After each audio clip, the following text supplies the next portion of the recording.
Bon, je m'appelle David, j'ai 28 ans, je vis en Israël depuis 2015, donc ça fait bientôt 4 ans. Avant de venir de faire mon alia, j'ai fait des études de marketing digital à Paris. J'ai fait un master en marketing digital à PSB, donc ça va être pendant 5 ans. Et puis j'ai par la suite travaillé en freelance en tant que consultant digital, création de site internet, design, stratégie sur les réseaux sociaux, community management, etc. Voilà. Et il y a 2 ans, j'ai lancé Jubuzz. C'est aujourd'hui le premier média juif buzz et humour francophone. En fait, qu'est-ce qu'on propose sur Jubuzz? C'est un vrai média aujourd'hui. On est à la fois sur un site internet et sur les réseaux sociaux, Facebook, Instagram, Twitter. Et en fait, c'est une sorte de portail de détente pour les juifs francophones qui ont envie de changer d'air, d'avoir un peu d'un esprit léger par rapport à l'actualité qui est souvent chargée contre nous. Et donc nous, ce qu'on propose en fait, ce sont des articles toujours sympathiques, drôles, des blagues qui sont aujourd'hui assez connues sur les réseaux sociaux, sur WhatsApp, etc. qu'on s'envoie souvent, et puis des concours aussi pour toujours des petits cadeaux à gagner sympathiques. C'est en gros le gros de Jubuzz, c'est ça. Je suis parti d'un constat que sur internet, les médias juifs, ils étaient très souvent anxiogènes. Je m'explique, on entendait toujours parler de Gaza, de la Shoah, de l'antisémitisme, des roquettes, etc. Et je me dis bon, toujours en race-race, c'est pas possible, on peut pas aussi un peu se détendre, s'amuser. Il y avait quelques médias déjà à l'époque qui faisaient ce job-là, mais je voulais quelque chose avec une plus grande envergure et puis qui puisse toucher vraiment tout le monde, que ça concerne vraiment tout le monde, que ce soit pas politisé, que ce soit pas spécialisé sur les Ashkénazes, sur les moins religieux, peu importe. Je voulais quelque chose qui vraiment concerne tout le monde. Et donc en fait, j'ai eu l'idée de faire un premier article qui avait très bien marché et puis par la suite de faire des blagues. Alors les blagues, c'est des choses qu'on faisait avec des copains sur les groupes WhatsApp. Et puis bon, au fur et à mesure, je me suis dit ces blagues-là qui sont en rapport avec la communauté juive, qui reprennent un peu les mèmes, ça s'appelle comme ça, des mèmes sur internet, laïques, etc. On reprend ce modèle-là et on l'adapte à la communauté juive. Et donc c'est des choses qu'on s'envoyait avec des copains sur les groupes WhatsApp. Et je me suis dit, il faut faire quelque chose avec ça. Il faut vraiment le propulser sur internet avec une vraie page Facebook, un site web, Instagram, etc. Et puis voilà, donc il y a 2 ans, je me suis dit, on va lancer Jubuzz.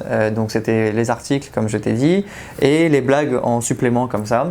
Et puis très très vite, les blagues ont pris une importance capitale. Très rapidement, c'est comme je t'ai dit 1,2 million de vues par mois, 70 000 abonnés aujourd'hui et ça ne fait qu'augmenter, on prend facile 200 abonnés par jour à chaque fois, donc ça va très très vite. Qu'est-ce que je peux dire d'autre? C'est une audience qui est essentiellement jeune, on est sur les 3/4, 70% de moins de 34 ans, mais ça a une tendance aussi à être de plus en plus connu par les gens moins jeunes, pour être politiquement correct. Donc voilà, ça devient de plus en plus démocratisé. C'est aussi presque 2 millions de likes et de commentaires, 5,5 millions de vues de vidéos, donc ça va très très vite. C'est évident que de toute façon, on n'est jamais de contenu blasphématoire ou de contenu qui soit anti-religieux. Ça, je me l'interdis. Je suis moi-même pratiquant. C'est pas quelque chose que pour moi, c'est normal. Même au-delà de ça, souvent on fait des articles en rapport avec les fêtes, en rapport avec des choses de la vie juive, et il m'arrive parfois de faire des liens vers des sites comme TorahBox ou même moi d'écrire des choses qui sont empreintes de judaïsme pour essayer par le rire, essayer d'apprendre aux gens qui ne savent pas ce que c'est Pessah, ce que c'est Purim, quelles sont les traditions qu'on fait à Hanouka, etc. J'essaie toujours d'intégrer un petit peu de spiritualité, même dans du contenu drôle, dans du contenu viral. C'est la grosse question qu'on pose très souvent. En fait, on utilise un procédé classique, un procédé qui aujourd'hui qui se fait de plus en plus. C'est la publicité native, le native advertising. En fait, c'est quoi? Parce que en fait, aujourd'hui, la publicité classique, ça veut dire les bannières, les pop-up, etc. C'est plus trop ce qui est efficace dans la pub sur internet. Donc aujourd'hui on utilise la publicité native. Ce que c'est en fait faire du placement de produits, faire de l'influence, faire des recommandations en se greffant en fait à du contenu viral, à du contenu drôle, à du contenu voilà, qui se lit, qui est sympathique. La publicité frontale comme ça, moi je n'y crois plus, les gens n'y croient plus. En revanche, ce modèle-là de publicité, ça c'est hyper efficace. On dit même que c'est 8 fois plus efficace que la pub classique, d'après des études. Donc voilà, c'est quelque chose qui est assez important, assez innovant. Et comment ça se matérialise sur JoBuzz? C'est très simple, il y a 3 grands produits, les articles, les blagues, les concours, et en fait on permet à des annonceurs de la communauté juive de pouvoir sponsoriser un article, une blague ou un concours pour se promouvoir. Écoute, on me pose souvent la question est-ce que tu veux faire en anglais, en hébreu? Je réponds que c'est pas du tout dans mes compétences, déjà qu'en français c'est pas facile, alors voilà, s'il faut faire dans une autre langue c'est plus compliqué. Donc non, on va rester pour l'instant en français en tout cas, mais en fait c'est plus un développement plus horizontal, ça veut dire il y a pas mal de déclinaisons aujourd'hui de JoBuzz. On a JoBuzz, buzz et humour, mais il y a aussi JoBuzz Fact, uniquement sur Instagram, qui est en fait une sorte de le saviez-vous version judaïsme Israël. Par exemple, est-ce que tu savais que la mer morte elle est 8,7 fois plus salée que n'importe quelle mer au monde?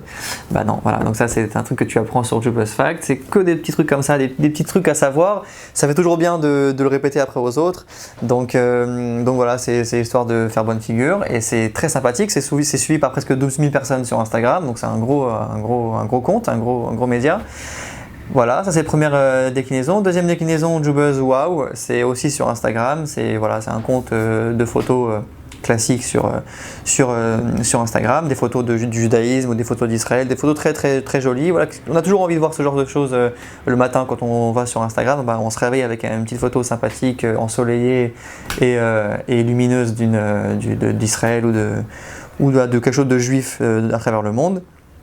Et puis la prochaine déclinaison, c'est JoBuzz Shop qui devrait sortir dans les jours à venir. Comme son nom l'indique, c'est des produits, des suites, des t-shirts, des casquettes, des mugs à l'effigie de JoBuzz, pas forcément avec le logo, on n'est pas sur du truc, c'est pas juste avec le logo, ce sera des trucs sympathiques avec des phrases sympas, des images mignonnes, etc. Donc c'est quelque chose d'assez sympathique qui va sortir d'ici peu. Là.